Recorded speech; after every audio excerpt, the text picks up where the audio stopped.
Hey y'all, I'm Ty Autry, the playwright for Red Wave, and along with me in this wonderful Zoom room are the director for Red Wave and cast, and also our wonderful actors who's reading the stage directions. And tonight's purpose is a discussion on identity, faith, and artistic endeavors. This discussion came about because we thought it'd be a great idea to, one, open the door to allow y'all to get to know us a little bit, to discuss the play before opening night, which is tomorrow night, and hear about us, five pretty average, normal people about our average lives, talking about very average topics, right? Faith, identity, orientation, artistic endeavors during the pandemic. What could go wrong, right? So, again, my name is Ty, he, him, and I'm based in Atlanta, Georgia, and now I'm going to pass it off to this amazing cast and crew to introduce themselves. Evan, take it away. Hi, I'm Evan Valine, he, him. I'm also based in Atlanta, Georgia, and I am playing Benji in Red Wave. And I think that's it, and I'll pass it off to Carmen. Hello, I'm Carmen Wiley, she, her, and I'm reading the stage directions for the play. Yeah. Where are you based, Carmen? Oh, sorry, I'm in New Jersey right now. There you are. All right. All right, Talia. Hello, my name is Talia Gonzalez Kane, and I am currently based in Toronto, Canada, Ontario. Wrong order, but Toronto, Ontario, Canada. I'm a multidisciplinary artist, and I play Sue in Red Wave. Sweet. Melissa. I'm Melissa Folger. I am the director of Red Wave. Super excited. I'm based in Atlanta, Georgia as well, and super happy to be here. Yay. Okay, so fun fact before we dive into this discussion, Melissa and I met my freshman year of college at Georgia Tech, and what was the Tennessee Williams play? We were Streetcar. Streetcar. Yeah, Streetcar. How could I forget? And then Rent. Yeah, back to back, and that's how I met Melissa. And then now we're coming full circle. Me as a playwright, her as a director. So here we go. Okay, so I want to start off the discussion talking about sexual identity because as a playwright, I like to bring sexual identity to the forefront of all the plays that I write. I'm here to write Southern queer Christian literature, so I think it's important to talk about that. So we're going to do like a little round robin, and I just want to know, how do you define your sexual identity? What does that mean for you? So Evan, what does that mean for you? Well, I identify as gay. Um, and to me, that means, I don't know, a lot of things. I mean, the obvious, like, like men. Um, and I don't know. For me, it's kind of a hard thing, I guess, to quantify with words. Because it's like the friendships that I have and the way I walk through the world, and I don't know. This is a bad answer. I think simply like just saying gay, I like men is also just I'm a simple guy. I'm gay and I like men. There we go. love it. Love Next it. question. Carmen, what about you? So I am a straight woman. For Fantastic. the, Love you them. know, I love the men's, and but also, sexuality is a spectrum. It's whatever you like, who you like. That's my feelings. Love it. Talia. I would say I mean, as so many other folks, I think it's changed throughout the years, but generally, at this point in my life, I would say a lesbian leaning queer. But I do hold on. Queer is actually quite an important word to me, just in that I think I appreciate the political and activism aspect of it that go along with it. I actually tried to ignore that part for quite a while growing up, and I'm sure we'll get into that later. But then it actually through theater, it became apparent to me how important it is to take hold of that identity and what it means, especially to young people growing up when they're not sure. So yeah, let's say lesbian leaning I mean, I'm engaged to a woman, so like, Yeah, you are. like that's a pretty lesbian move. And I want to ask a clarifying question because you said something very interesting. You changed. When did this shift happen for you in terms of lesbian queer or lesbian, or did you identify as straight previously? Yeah, I mean, and it's so funny because I don't know that I ever fully identified as straight, but I acted straight. If that makes, and that like I dated men, and that was fully. I think performatively, I was very straight, and I mean, even so now, I still come across as very straight, and I know that I have long hair. You know, what can you do? I mean, it shifted. Honestly, the biggest thing was when I moved to Ireland, and I was living there for a few years, and it's funny because it sort of felt like in that time I didn't come out necessarily, but I grew into myself. Ooh, And that was when the switch really happened. cool. Cool. Love that. Melissa, what about you? Oh, I have a Oh, long and sordid story. we have time. I really like Talia's answer a lot. I don't know. I identify as lesbian. I don't know if it fully if fully encapsulates who I am. But that's where I mean, I've been married to my partner for 15 years. We have 3 children. So that is where I am now. However, I have dated men. I have, kind of run the spectrum. So I am somewhere, I would say I would probably put myself on the sort of lesbian pansexual bent. Okay. Because I think I love people for who they are, who their soul is. I don't necessarily care about what the genitalia is, if that makes sense. Yeah, yeah. And I think that's something beautiful about, I'm going to say, I'm not sure it's the correct terminology because I don't study this field, but it's like the modernization of queer identity is that idea of like what Carmen mentioned. It's a spectrum, it flows, it can change over time. It goes from people who are like me, who I feel like I played the straight card for a while to pass by, but then I've always known I was gay, and I don't think I'll ever change from being gay. Like, it's one of those things, and maybe Evan, you resonate with that. It's like, I'm just gay. Like, I'm gonna like men. I appreciate women, but I don't think I would ever be romantically attracted to one. But I think this beautiful thing about being queer is the fact that we get to decide that, and it can change over time. We're not bound to anything. A label can shift, which I think is a beautiful thing. Well, thank y'all for being so vulnerable about that and showcasing this like very mixed group of individuals that we have coming together. So my next question is, so Red Wave, this wonderful, play that we're all working on together to craft for So.Queer Playwrights Festival, lives in a world where 90% of the population is queer. And working on a show where it flips the narrative, right? Like 90% of the world is queer, 10% is straight. What has working on this show shown you about yourself, or what have you learned about yourself getting the chance to live in a society that fully accepts queer individuals? Evan. I mean, that's the way it should be. 90% gay, 10% straight.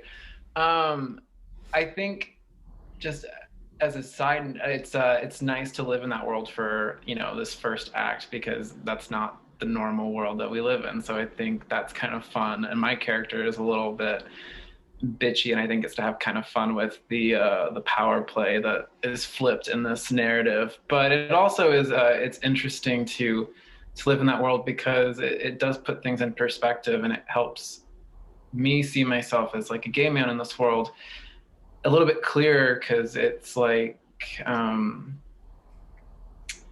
seeing it flipped allows me to then also like look inside myself a little bit more, if that makes sense. And I get to kind of analyze the dynamic that we have in our worlds, but on a slightly different and more I'm so bad with words. Your like dynamics within your family, friend Yeah, groups. yeah. I mean, there was something with my family recently that it was funny that this play is we're doing this and that was going on, and the conversation about family and who is considered family, and how straight people have such a different definition of what family is. It's very traditional, very cut and dry, very black and white. And so we had this big we butted heads on like who is family and who do I get to call family, and do we our definitions don't line up. And so it's interesting with this play. I want him to watch it because I feel like maybe that would help him realize it, because it is so inverted, that he might be able to finally see from my point of view how I see family and how my queerness and me being gay fits into his world and vice versa. Yeah, yeah. And you've been with your partner for 7 years now? Like 6 years. We've lived together for 3. So, but we like date. I've known him since 6th grade. We dated in high school, dated in college, broke up for a little bit, got back together, and here we are. So it's been a long road. I love that. Love that. Carmen, what about you? I mean, you've had a very interesting perspective being part of Red Wave, right? Because, I mean, one, you're bringing in your straight narrative into it, which is also a beautiful narrative and completely valid. But you've been able to watch everyone perform and get to throw in your voice to the lovely stage directions from above. Um, what has this play shown you as a straight, independent woman? Um, it honestly just further emphasizes how ridiculous our policing of like queer people is, especially within like religion and everything, and how it's wrong, and it just like further shows how like ridiculous and reaching it is to like tell someone that what they're doing is wrong in the eyes of whoever. um, and it really kind of pushes that to like, oh well, it puts you in the seat of, if this is happening to you, how would you feel about it? And it's not great. Mhm. And it's just it further shows me how dumb it is. I love that. I love that. Talia, what are your thoughts? Um, it's interesting because I actually think that it's not, for me, it's not been so much the 95% of the population being queer, because in a lot of ways, I have a lot of communities that are just queer, or that have been accepting of it my whole life, or accepting of it from the time that it became a part of my life. Whereas it's funny because I grew up between Canada and Ecuador, and so I had two very different perspectives in terms of what, queer was. But it was so interesting reading the play and seeing the and not to give spoilers, but this idea that it's wrong to be straight queer, um, but that it's wrong and that it's not okay. Whereas in the world that I grew up in, quite frankly, it was never spoken about that way. It was more so just swept under the rug. We wouldn't speak about it, or, I mean, to be very honest, I didn't actually know what gay was until I was maybe in high school ish. Like, I remember being called a dyke when I was in elementary school, and I had no idea what that was. And I remember Googling it, and the definition was like a depression beside a road. And I was like, oh, they called me a ditch. That's kind of mean. And then, years later realizing, oh no, you were fully, like, you knew I was gay before I did. So for me, it's definitely been more the socio-political aspect that's been influenced, as opposed to the sexuality, because most of the people that are in my life now have been in my life. They aren't from my childhood, aside from my parents and my sister. It's really all new folks who've always kind of known me as I am. So for me, it's definitely been more the socio-political aspect that's really stuck out. Nice. Love that. Melissa, what have you learned being the director of a play that I handed to you where 90% of the world is gay? I mean, I think it's interesting because, you know, there's two parts to my life. You know, there's pre and post, right? And So my pre-life is very interesting. I didn't come out till I was 27. And a lot of that had to do with my upbringing, my religion, and the sort of structures I put on myself. See, everyone's like, That, yeah. yeah. It took a long time for me to come out. And I also grew up in a place where my mom was very open about everything. My aunt's a lesbian. I was hanging out with all kinds of gay people in high school, and even in middle school I knew all this was going on. So I was ahead of the curve and I knew all of this, but I never said that's me. I just identified really closely with that community. And now post coming out, that happened when I really finished grad school and moved to Atlanta. And Atlanta is such, a gay mecca in its own way that I really do live my life where 90%, I mean, not at Georgia Tech really, but in the rest of my life, a good portion of my community is gay. And so it's kind of like I'm living in the play, although they don't hate straight people. So there's that difference, and there's no like real, religious or political issue with it. So, I've lived on both sides. I sat, my aunt passed away when I was I was a sophomore in college from breast cancer. And I sat at her funeral. She was very conservative Christian.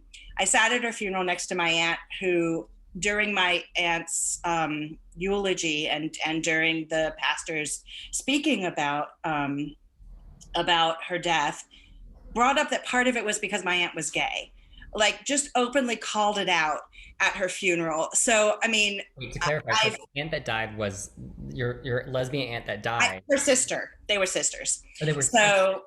Yeah. So my aunt, who was not a lesbian, died of breast cancer. My aunt, who was a lesbian, sitting in the church. Oh. The pastor looking directly at her and saying, basically, she died because of your sins. So I have a very interesting relationship with faith as well, because of some of my upbringing and some of the beliefs in my family.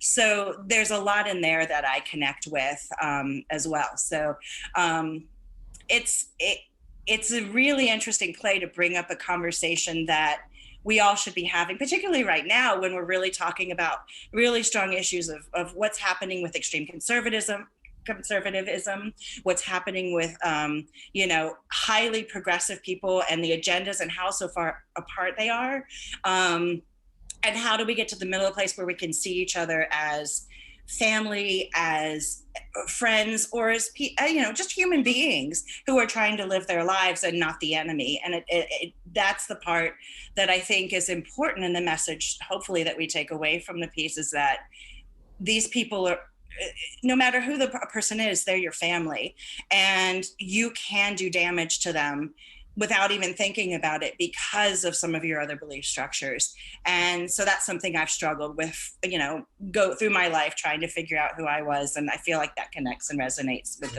the production. I love that. I just spent the past 5 days with my mom's because my partner just got back from a trip. So he was quarantining. So I was with her, and we had a very interesting discussion about politics. And I was trying to describe to her the sensation that I think many of us feel in some way with this past election, though, that it's very personal, and that as much as we don't, well, I say all to Leah, you're not in American politics, but you and I talk all the time. You watch it. Yeah, you watch it.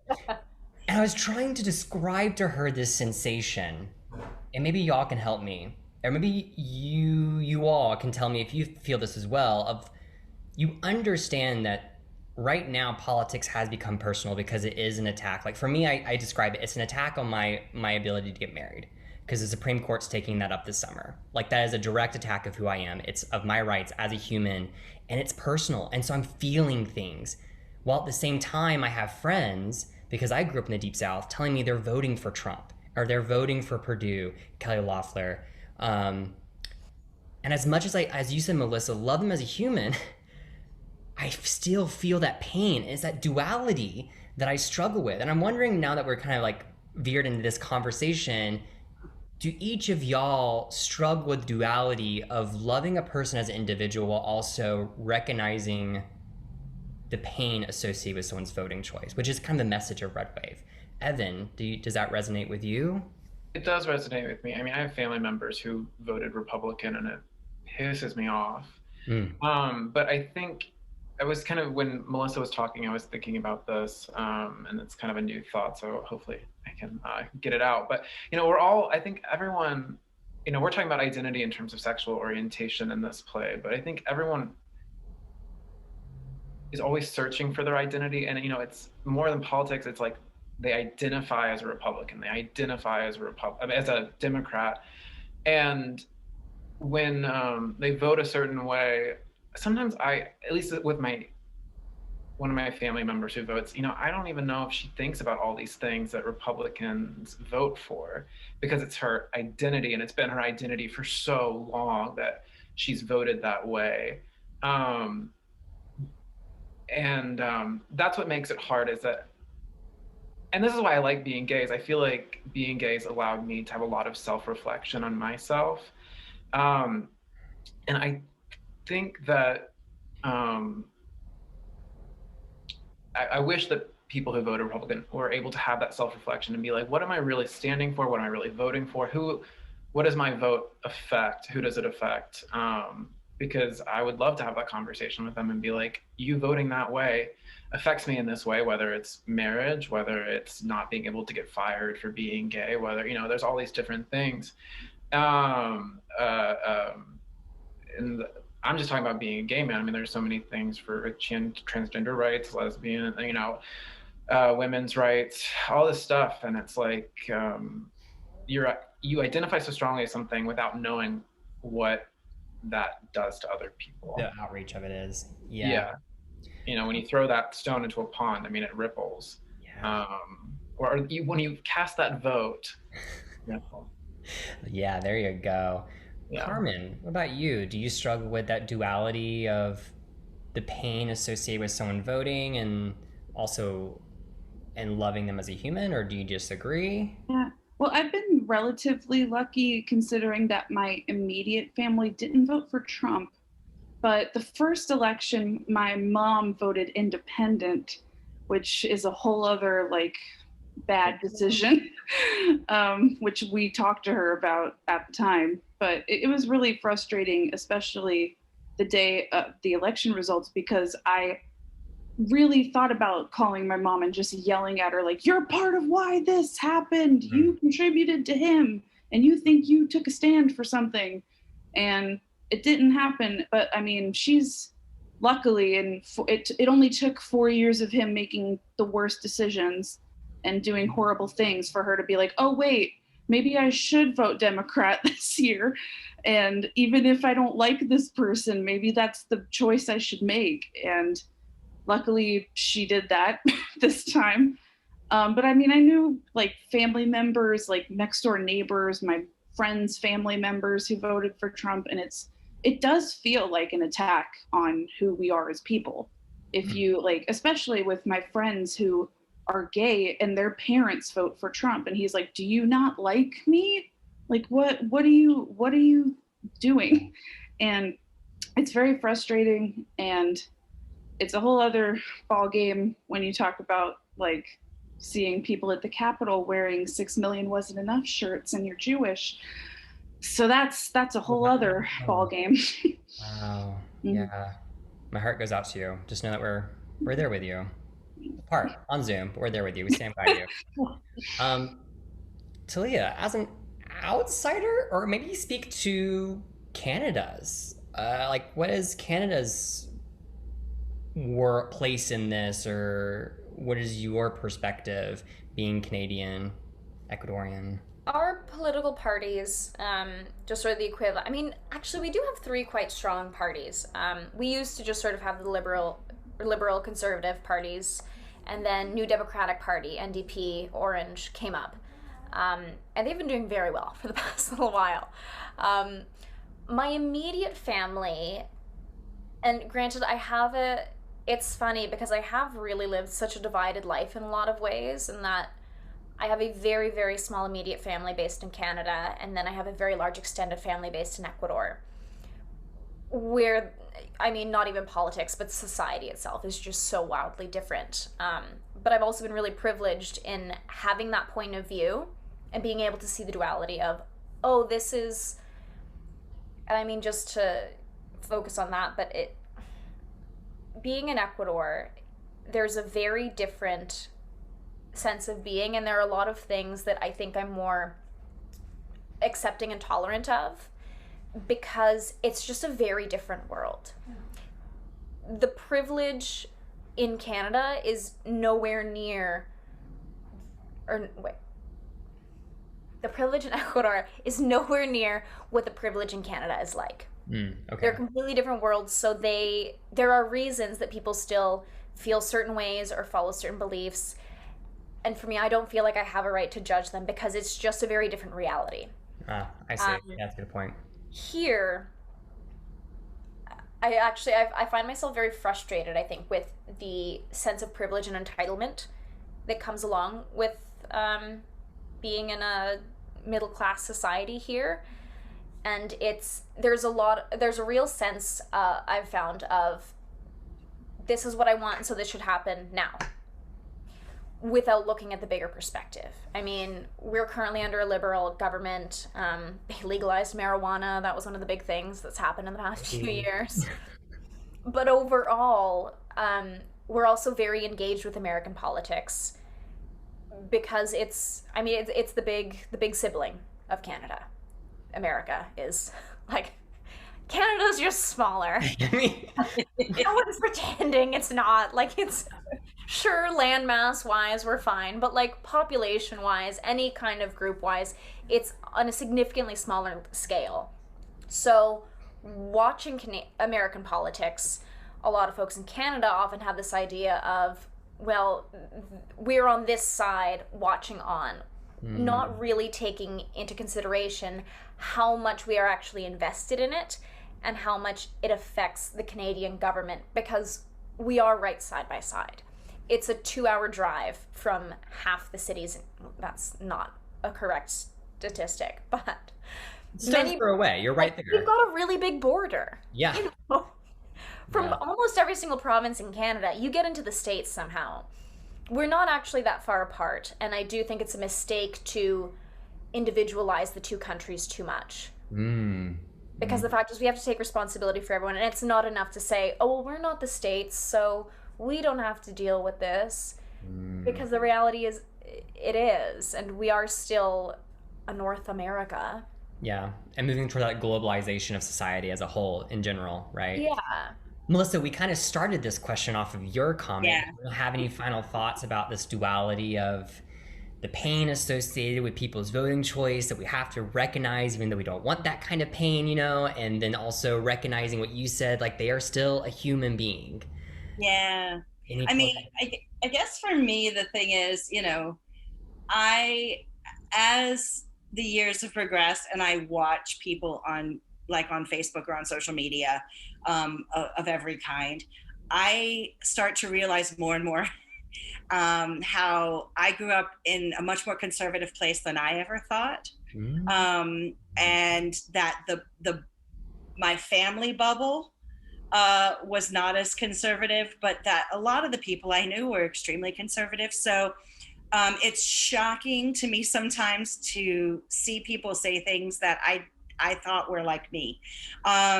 And, you know, because we grew up together, that when there's this hateful thing that comes out, I'm just truly surprised. Yeah.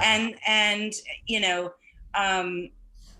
my family was, I am very much I am the Switzerland of lots of things, I guess, is how I would put myself.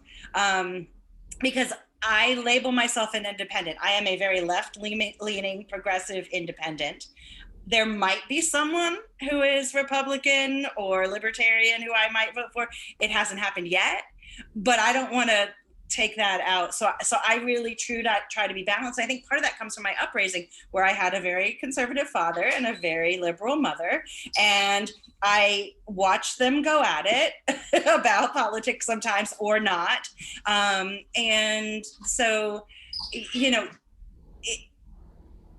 and I've had my family members say to me things like, I'm really against homosexuality, but you're my cousin, or you're my aunt, or you're my whatever, and I love you, so I'm going to forgive that. And that doesn't, it hurts. It doesn't feel good. That doesn't feel good. It doesn't feel good at all. It hurts a lot. And I mean, people who I raised them, I changed their diapers and babysat them, who are telling me this now. It's like, it's really painful. So that's, you know, that's the other piece of it is how do you have them look at you as a human as well, but not hurt you at the same time. And I don't know how we solve that yet. Yeah, I don't know. And I think putting a little bow in this, I think the thing I told my mom in our like hour-long discussion over playing cribbage together was, yeah, we played cribbage together, championship rounds. I think when both parties align on social justice issues, we will stop taking it so personally. But until that point happens, it feel personal. Backtracking a little bit to sexual identity, I want to quick fire round. If you could go back in time and like look back on your entire life, what advice would you give someone who is struggling with their queer identity? And I guess, Carmen, I get to you. I might ask you, like, how would you tell people to be a better straight ally, maybe for you? But Evan, what's like a simple nugget you would tell someone that's struggling with their queer identity? Be patient with yourself, because you get to figure it out all on your own time. So be patient with yourself, and things are gonna change, and be open to that change. But just, love yourself and be patient with yourself, because it's, it's a process. Amen to that. Amen to that. Carmen, what about you, dear? I think for like straight people, to be a good ally, honestly, it is pretty simple. Like, listen to your friends and support your friends and stand up for your friends, even when they're not around. Like if you're, at a discussion where your friend isn't there, but they say something homophobic or transphobic, call it out and respond to it. Don't just sit there. And also just educating yourself on like history, what's happening, and, making sure you're actually working with them to make a difference. Yeah. Yeah, I would say on that, piggyback off that, I would say my little nugget is like, as a queer individual, know your queer history. Like, do the research, get to know it, because it's not taught in schools. But the moment you learn about your queer history, where it comes from, it opens up your entire world. At least it did for me. I wish I'd known sooner more about my queer history. So yeah. What nugget you have for us? Not the only one. Two. Thank goodness you're not the only one.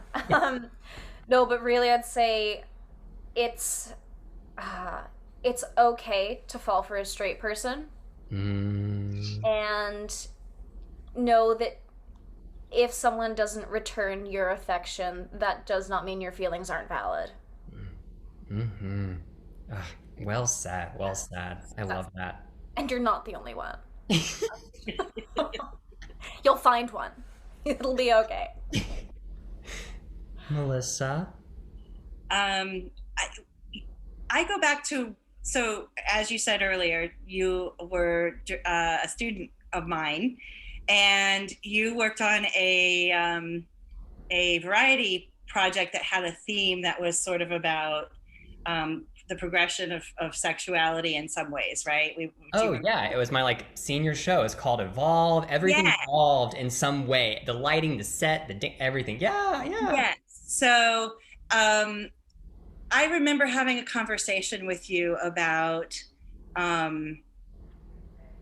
history, right? And that it was hard for me to look at some of the story you were telling because I have a much longer history than the rest of the people on this panel.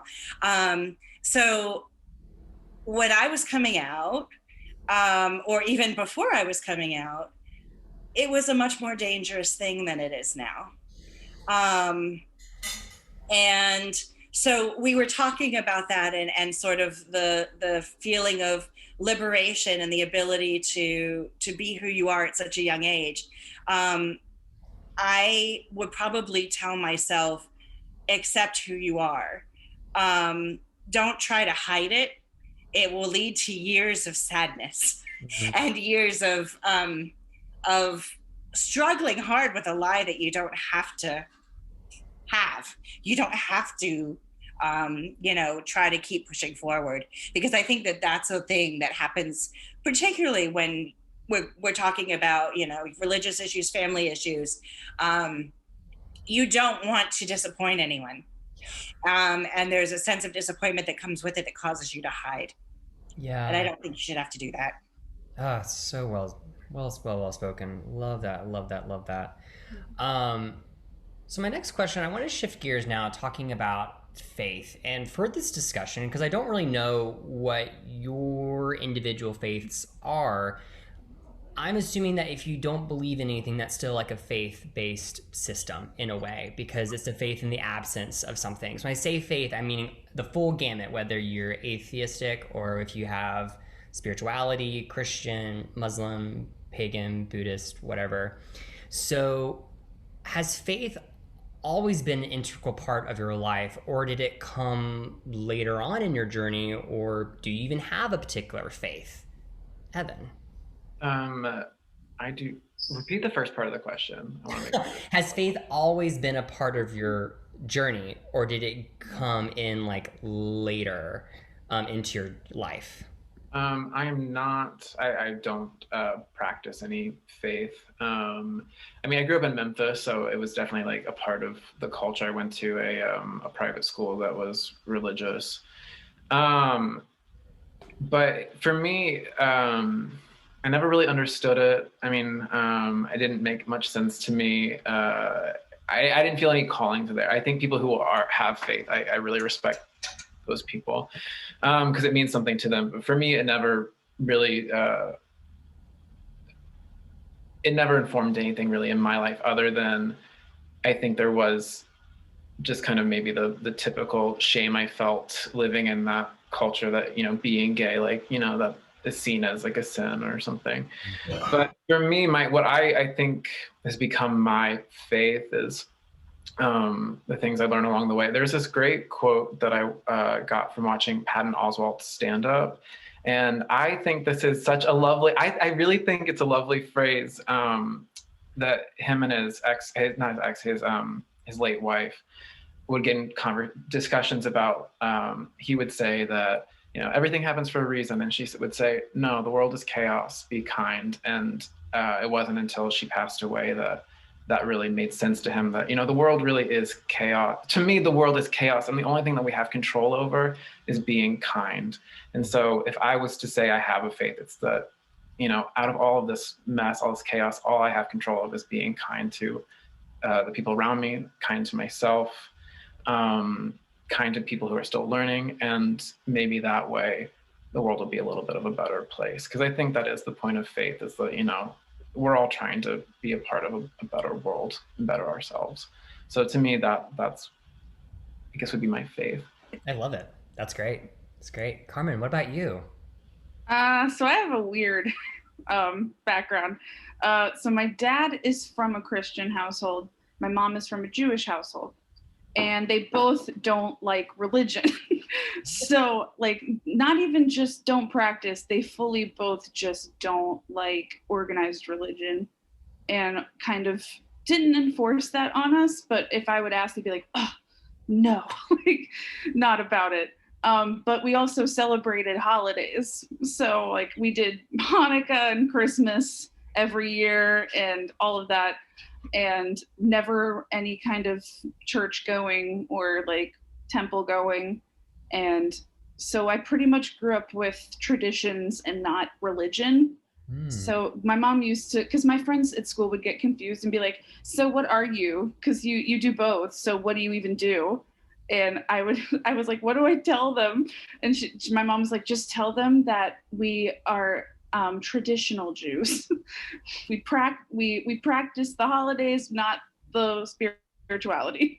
So that's been my experience.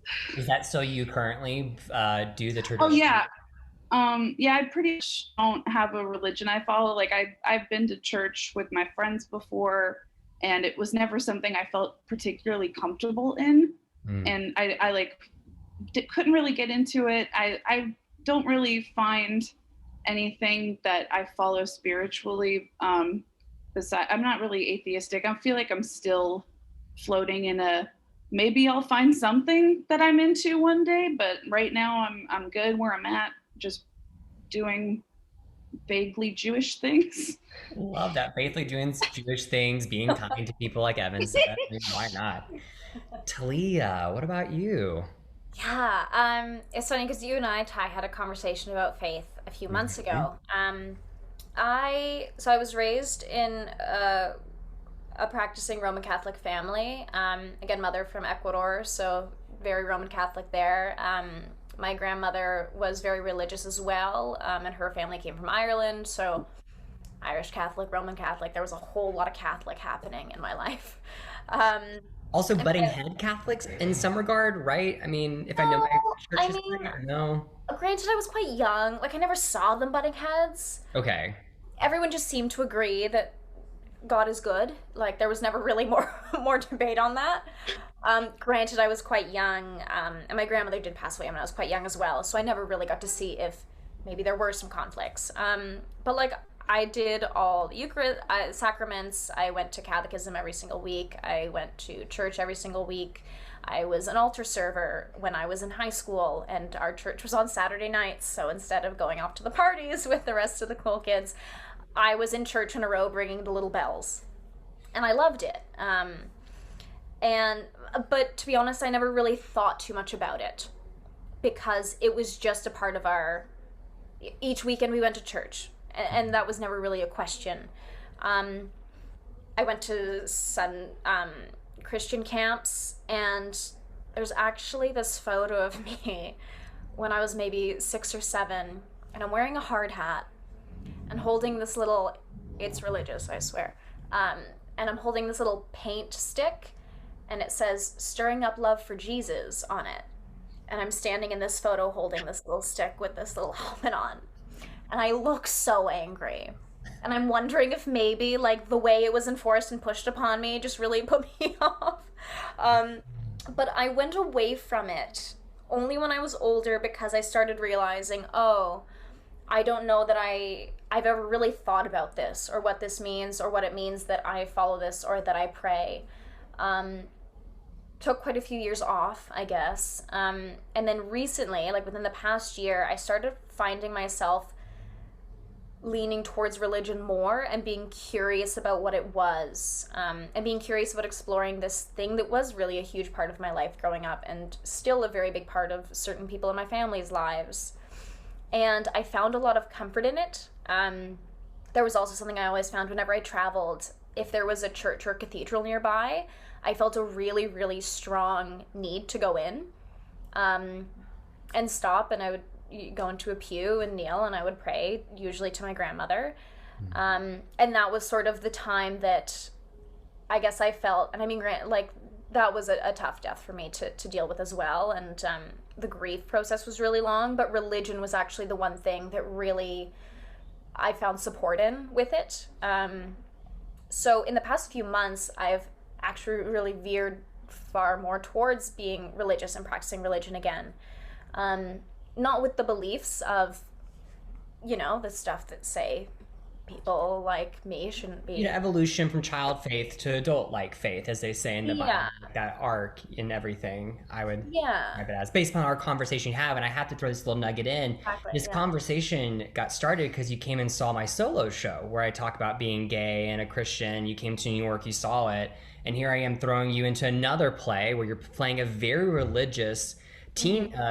young adult in college, So it's really fun to see you dive back into your faith and then play a character who's very stuck in her faith, I would say. Yeah. You, Yeah, I you, mean, I think it shifts so much, and it really depends, though, I guess, in terms of where I'm at personally with it.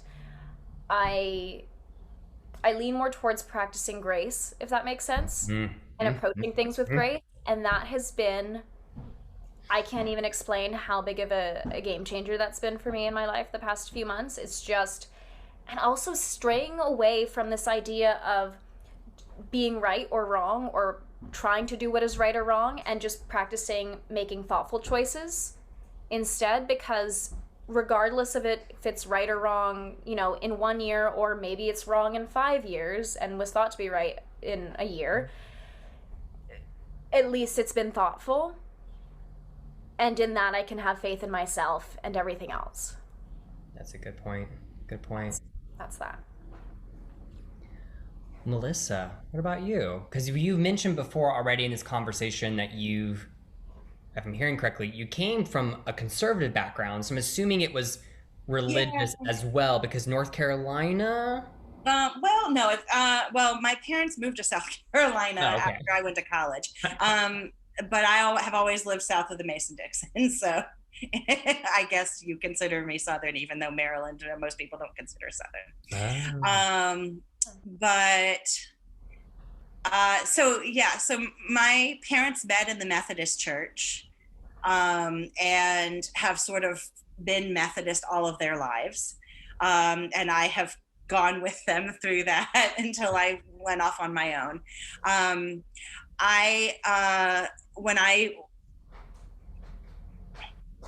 My mom used to yell at me for this, and I'm going to do it anyway. They loved me and they wanted the best education for me. And that was in a school that was really strongly conservative, Christian.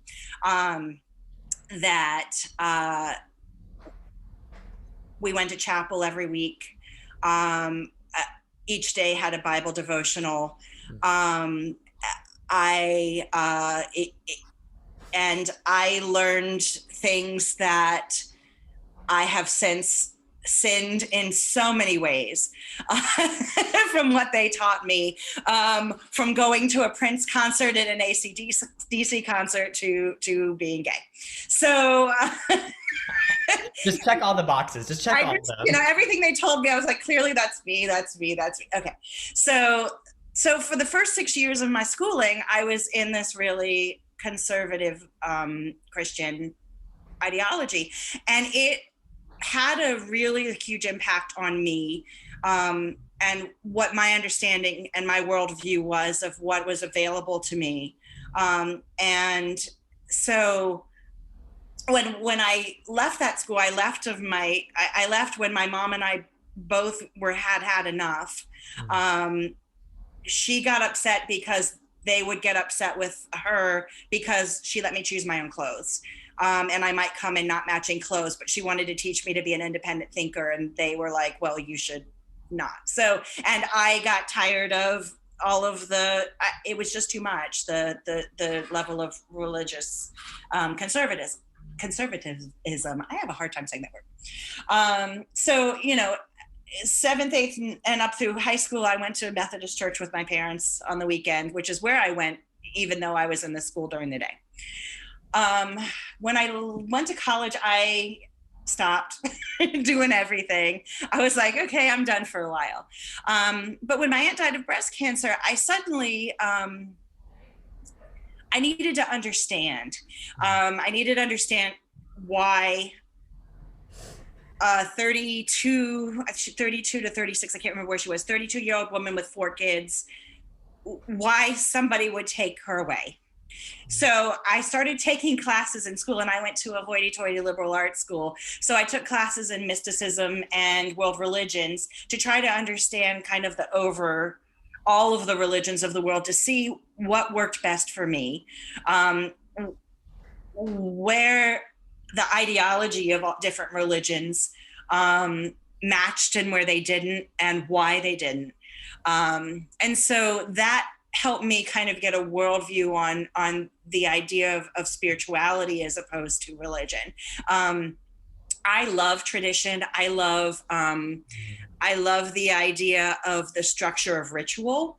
As theater practitioners, I don't know how we can't, because what we do is ritual in our own way, right?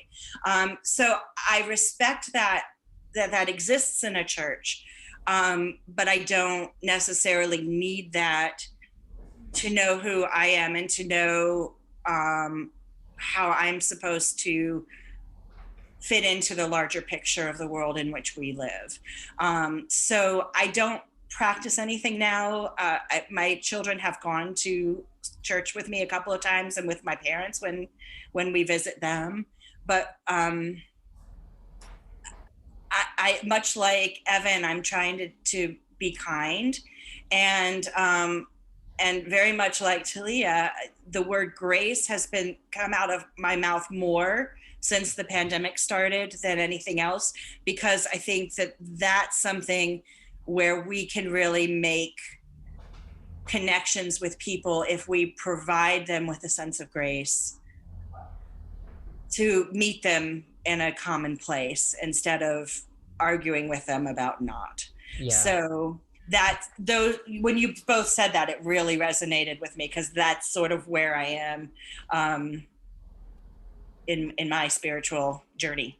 How have all those ideas of where you've come from and where you are now in spirituality and studying mysticism and spirituality, how has that impacted the direction of Red Wave, being that it's a very strong conservative Christian household where only 2 of the 7 characters aren't really hyper religious, I think, out of all of it? Yeah.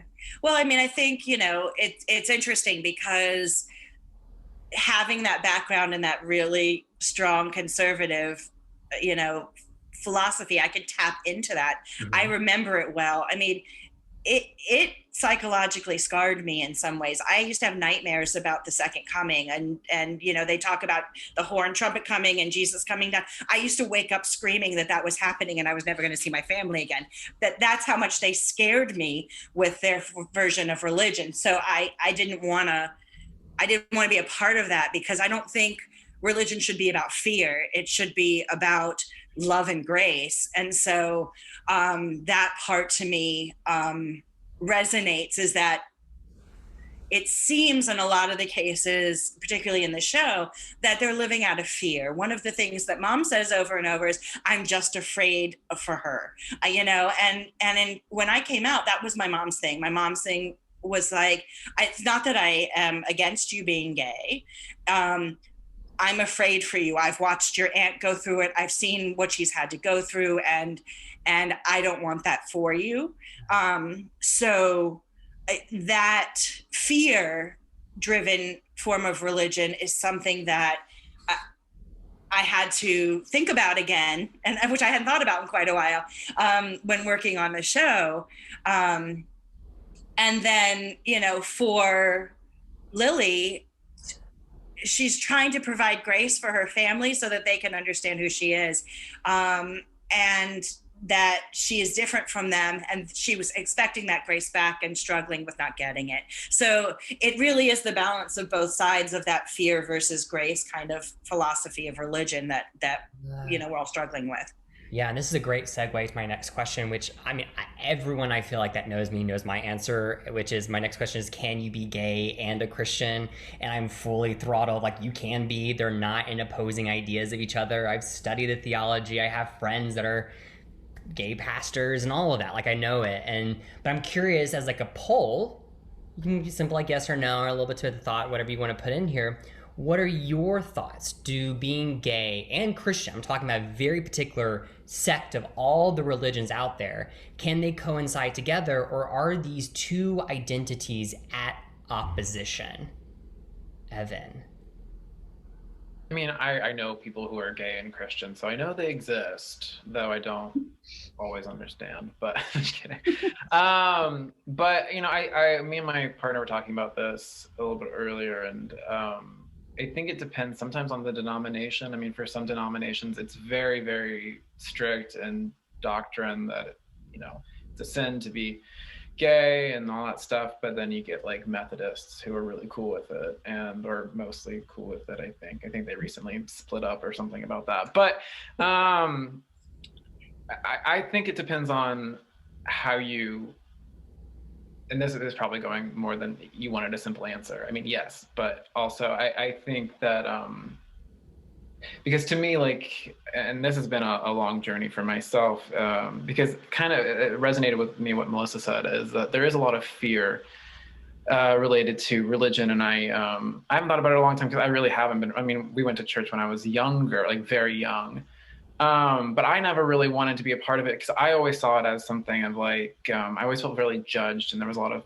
fear, and I didn't want to be a part of that culture. But as I've gotten older, I've realized that really, if you look at all religions too, I mean, they're all based in love or some sort of idea of love. So I think if you get down to like the basic root of what Christianity is, or really religion, it's about, you know, love, and you can be gay, and also, you know, Practicing practice that. Thank you. Yeah. So yeah, I definitely think you can be. So nice. Carmen, what about you? So I mean, I know so many of my close friends who are queer and go to church and are leaders at church, and a lot of people I know just it's not a factor, and a lot of weirdly New York churches are kind of, I've seen, very accepting and very open, and I have a lot of friends who are openly Christian and like gay and go to church all the time. So I don't think if it is a problem, obviously in some places, I don't think it should be. Yeah, you can find the denomination of Christianity that allows you to be authentically you. Mhm. I think. Talia? I think also just to is that I feel like people who are still religious when they're adults have either come back to it, or but like they're there for like, you know, when we're adults we I think they're there because they've found a place there actively, if that makes sense. Whereas like when you're a kid, you know, you are probably forced to go to church by your parents, or you know, you're there. But I think it makes more sense as an adult, a gay person, to be religious because they've probably gone through a journey to find themselves there. And so it makes sense with their sexuality. That, yeah. Just to add on for a second. Next. Yeah. Hop onto that next. I mean, I consider myself religious and queer, so yes, simple answer. But I mean, I think there are so many nuances with it, and I mean, of course, there are things that I don't agree with, but also in the same way that I don't agree with everything my partner thinks and believes. In the same way that I don't believe and agree with, you know, one of my colleagues. You're actually, Ty, you're actually one of the only people that I know that is, actually, no, I think you're the only person I know besides myself that is queer and religious. And honestly, there was, I mean, it's almost that thing, which I'm sure for those of you who are queer, when you find someone that is also queer or somewhere on the spectrum, there's a really exciting sense of connection because you're like, oh my gosh, I can finally talk about these things, and there is a different part that comes out. And that was something I found in our conversation, and after seeing Southern Fairy Tale as well, that really struck me, where I thought, oh my gosh, it is possible for me to practice religion and be gay because now I've seen something else and someone else that validates it for me. Because there was a really big internal struggle of, well, can I actually be religious and still be who I am and still love who I love? But at the end of the day, I do believe in religion, and I do have faith in my own sort of way, my own narrative. And I also exist, therefore, you know, it must be possible. Yeah, that's well said. Well said. Love that. Melissa? I'll be quick. I'm curious about your answer to this. Yes. What? Yes. Absolutely. Right? I mean, yes. And I love the fact that one of the joys of writing Red Wave is that majority of the gay population is religious. And I love throwing that narrative of being like, it's just the commonplace. It's not a question. You're never questioned about it. You're just fully accepted for who you are, whatever your faith is. And it's kind of the fun joy about writing this like strange world. Um, okay, so now I want to shift into a different side of our lives. We've been very like identity and faith, and now I want to talk about being creatives.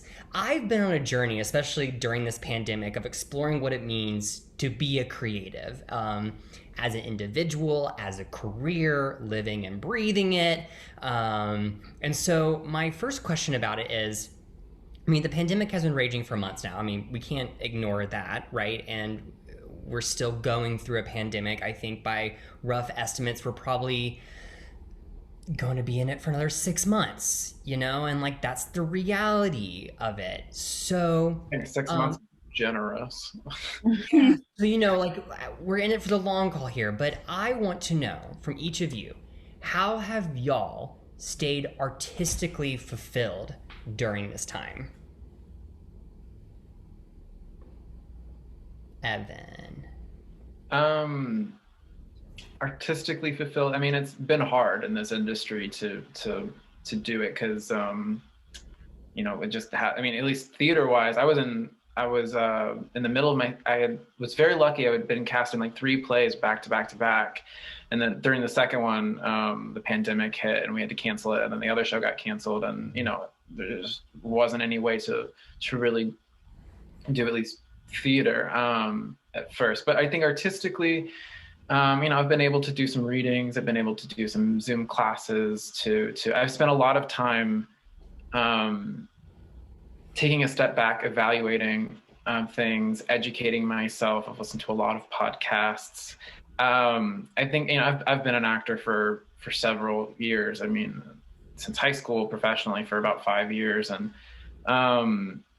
so I definitely know like what I need to do to be creative and artistic. I think what the pandemic allowed me to do actually was to fall in love with like the business aspect of things. Because I think that's something that was really lacking on my part, is how do I take my artistic drive and what I believe creatively and actually, make money from it, but also just practically be able to get in things and be able to express myself and show different things. So I've spent a lot of quarantine trying to fall in love with like the business aspect of it, which I know isn't exactly what you asked, but like that's been important to me to use this time to do that. Actually. Yeah, I teach a website design and branding class at Atlantic Acting School in New York. So business is like the business side of acting, I think, is left out. And hearing you say that you focus on business during this pandemic, I think was a great way to still stay artistically fulfilled, because it's setting yourself up for future success. Yeah. Because it's always about being like, I mean, I went to college for theater and acting, and, they always are like, how do we develop the person and all this stuff? But no one ever talks about the business part of it. And so it was kind of a blessing in disguise to have that, being forced to step back and be like, what do I need to do to make my dreams a reality? And, that's something I needed to focus on and learn. And I'm still learning, but I've gotten a lot of tools for myself to better myself, which feels nice. It does. It does. I bet it does. Carmen, what about you? It's been rough. It was a rough year. That's a fine answer too. We can sit here and say pandemic's been rough. We don't have to like. Yeah, it was, and like obviously I wasn't at my most productive that I've ever been. I was lucky last year and got to do a reading, which was really fun. To be able to be in rehearsals and like reading a play with people was really exciting and fun. But then also another unexpectedly good bad thing that was happening was, Broadway for Black Lives Matter that came in, and my friend has been like at the forefront, like one of their leaders. So I was like plugged in the whole time and watching everything, which education in that front, and also just like getting back into watching plays or watching anything available on streaming has been super helpful. And honestly reevaluating my priorities, because in a global pandemic you think about the bare essentials again. You're like, okay, what do I need to be happy, and what makes me happy? And I have generally had to think does going to an open call at 5 a.m. in the freezing cold been making me happy? I don't know. So I've been like reevaluating and like what I actually want to be doing. And I'm probably going to be putting more like self-produced work at the forefront instead of, waiting in line for hours and hours for a thing that I might not even want to do. Like that's kind of been my reality. I love that. Wow. What a wake up call in a way to know and understand now that your time is precious and valuable, and that you can take ownership of that moving forward, even more so. I think that's the lesson that I learned during the pandemic. I've seen other friends might have mentioned, like, we're not, other friends of mine in New York, like, we're never waking up for that call again. Like, it's just, those days are done. Like, we got to figure out something different. Our time is more valuable than that now. I had a friend who completely, she was like, I don't want to be an actress anymore. I've actually realized I want to, be work in like fashion or something. So she's applying to grad school. Wow. A lot of people, I think that's the great thing about this pandemic too, is people can take a step back and be like, is that really what I want to do? I think that's such an important question that we don't have time to ask ourselves sometimes, because our world is so like next, like we got to grind. And so I'm glad that you've been able to have that time to reflect and self-produce and want to self-produce work and stuff. That's awesome. 100% support that self-produced work. Speaking of self-produced work, Talia, you have your own like full repertoire of like self-produced work as well, and you're a teacher, you're a writer. We met in Dublin when we both did our solo shows. That's how we got connected as like soul twins, I would say, even. Yes. So how have you stayed artistically fulfilled from the Canadian side of things? And we actually hung out a week before the pandemic started. Yeah, the last trip I took was to New York, which is insane thinking back now. I mean, I flew back. It was literally the week we went into lockdown. Because I think we went into lockdown like March 12th. I think that's like the day of the days. I got back from New York, I think like March 9th. And on March 15th, I was meant to fly to Cuba. Obviously, it didn't happen. I'd never been down south either. It was very exciting. But it's funny because the first chunk of quarantine time, the way I was keeping myself artistically fulfilled was by prepping for a tour that both Ty and I were supposed to go on in Australia, and doing all the promo material for that, because that was meant to start January, February. And at the time in March, it felt like that was a really safe bet. And I remember even talking to people and saying to myself, well, you know what? I'm just going to not even try to hope for anything until then, because come December, January, we will be good to go. I will be on a plane and I'll spend a couple months in Australia and it'll be grand. August, I think, was actually when we ended up calling it off. Yep. So, I mean, I was very focused on getting a production up and ready up until that point. But talking with friends, I do have to shout out to the Literal Challenge based in the UK. They're a really amazing writing group, and they host month-long writing challenges. So you sign up, you can put a little bit of money into a pot, and then if you finish within 30 days, you have to write a play. One play every 36 hours for the whole month. And if you fit, and like, they're not full-length plays, like you're not, producing your Hamlet by any means.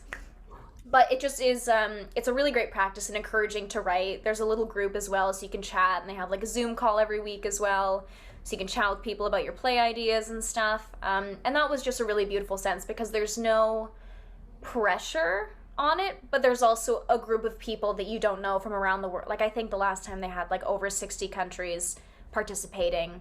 So you get to connect with all these different people, and it's just a really easy, simple way to kind of do something and get you writing every single day.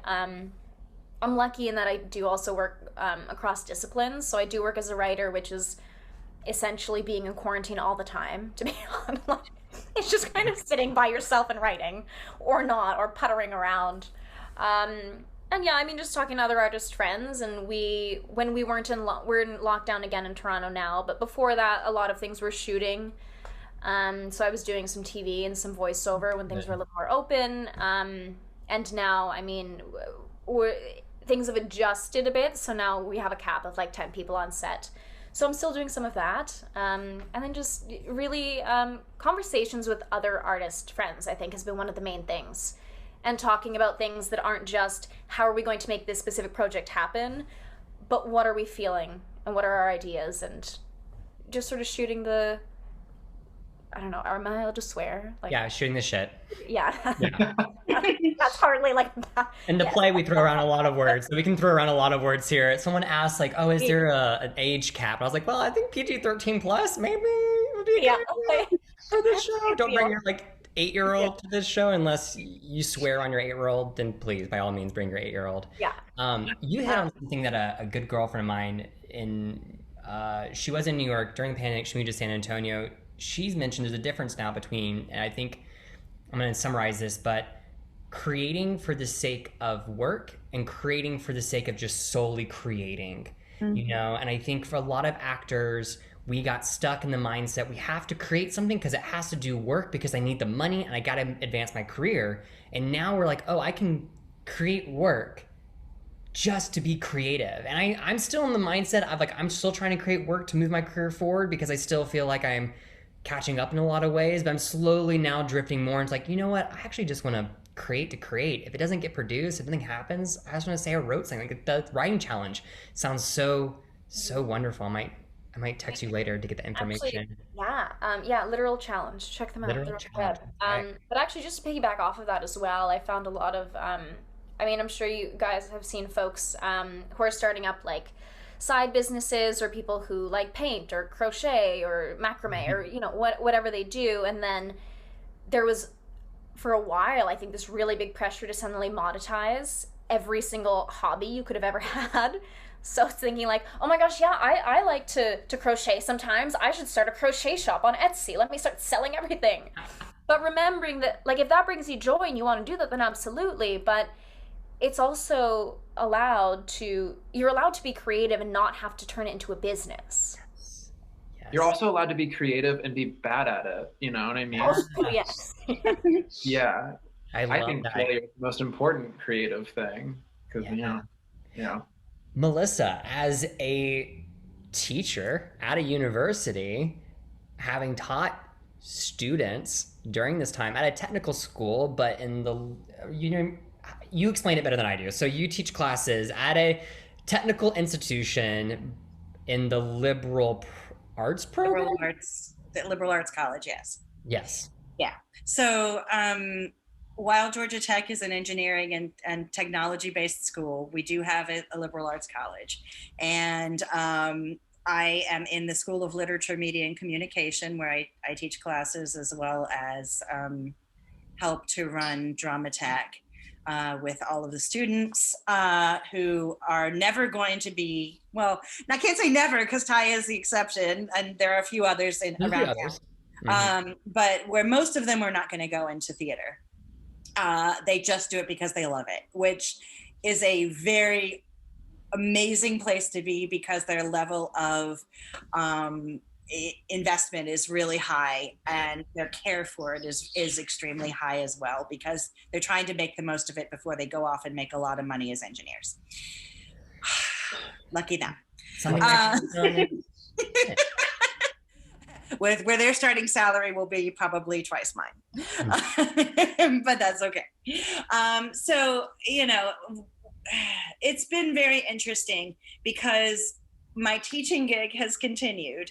I've had to adjust a lot of things. We have laboratory classes where people are supposed to come in and help build the set and the lights and costumes and stuff, and they couldn't do that. So it was a lot of I learned a lot about recording and creating interesting videos for them to learn how to do that. So that's something I've taught myself over the course of the time. I taught a directing class last fall over Zoom, and they actually did one-act performances that we streamed out online as well. And that's the teaching side. So that's been pretty consistent, and it's allowed me to be creative from a pedagogical standpoint because I have to rethink how I teach everything because I'm not in the same room and it doesn't work the same way. From a theatrical side, we kept producing, but we did Zoom performances. And because we're at a technical college, we took advantage of that. And that's one of the things that's part of my research is I want to know how we can use technology to advance theater in different ways. And so we've done lots of different performances that have done different things. But what we ended up doing was a show where two people quarantined and were in the same room. The third character was in a different room. So we were able to put them on stage back and forth through Zoom. We did the neo-futurist 45 plays for 45 presidents, where we had 5 different screens, 5 different rooms, and they all acted individually, and we manipulated the squares so that they could interact with each other even though they couldn't see each other. So we were trying to figure out how can you make it feel performative and not just a Zoom call. Wow. To be a performance. It burned us out after 2 shows. Because, you know, the thing is for students who are there, they want to do theater in the traditional sense. And trying to put all this technology on it was a taxing other level that was too much. So we've sort of scaled back again on what we're doing. And it burned me out. So I'm taking a break. But at the same time, I'm still, you know, progressively working, which is bizarre. So like, you know, I'm doing a reading with Ty. I might be doing another reading in a few weeks. I started to audition a show that was supposed to open in December. And then of course that didn't happen. But it was really interesting to do live auditions via Zoom and figure out what that experience was like. So it's allowed me to grow as an artist and thinking about, well, how can I maximize my time to participate in the art and the business of theater without having to do it the way that we normally did it? How can we change and adapt?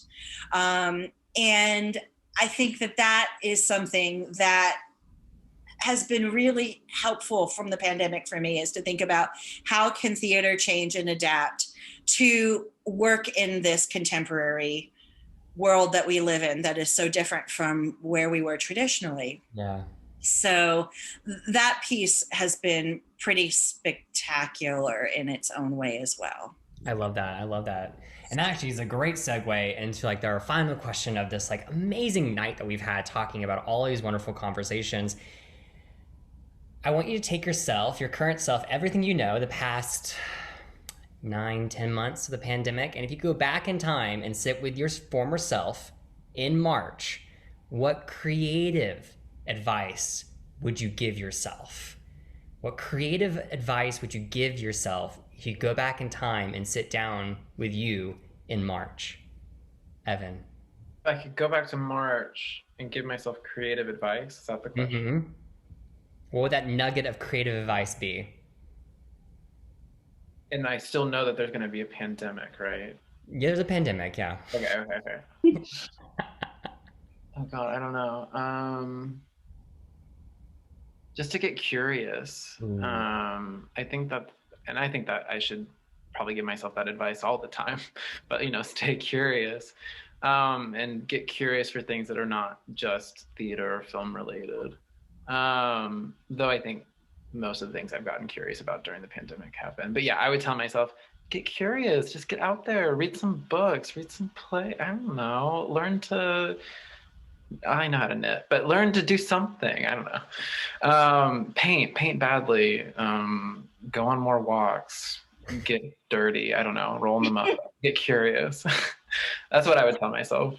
I think that's have fun. Yeah. I think that's lovely. Yeah, have fun during the pandemic. Find ways to have fun. Still joy in it. Carmen. Lots of ups, lots of downs. Have fun. Try to have fun. Yeah. What about you, Carmen? This is gonna sound bad, but it's okay to not be creative.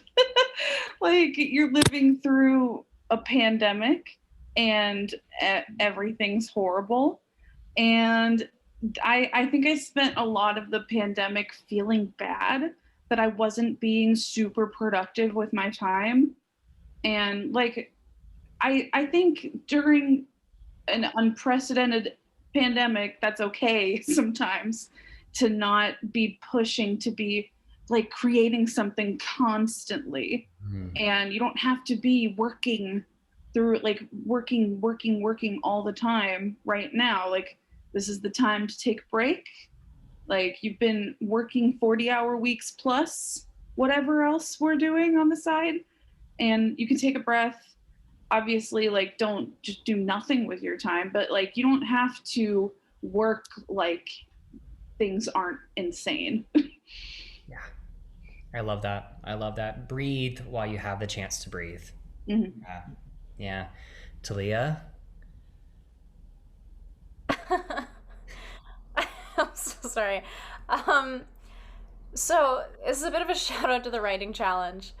Um, the first one they created like basically they have like two writing challenges they do every year. One is called 28 Plays Later. They're very wonderfully named as well, and that's for February. Except it was 29 because it was the leap year. And then there was one called like the Prose that they do as well. They made up this quarantine thing when it was just starting. They were like, let's just do a writing challenge. Why not? For funsies. And it was called COVID's Metamorphosis. They're so clever. Honestly, it's so great. That's amazing. Shout out to them. And the first day of and it was really, the writing challenge was really sort of everywhere. I swear this is getting to your question. The first challenge was to write a letter to yourself just on this day as a sort of remembrance of where we are. And the last day was it was a reflection. So look back on the 30 days and see where you are and look at your first letter and see what you said to yourself. I'm going to quote myself. Okay.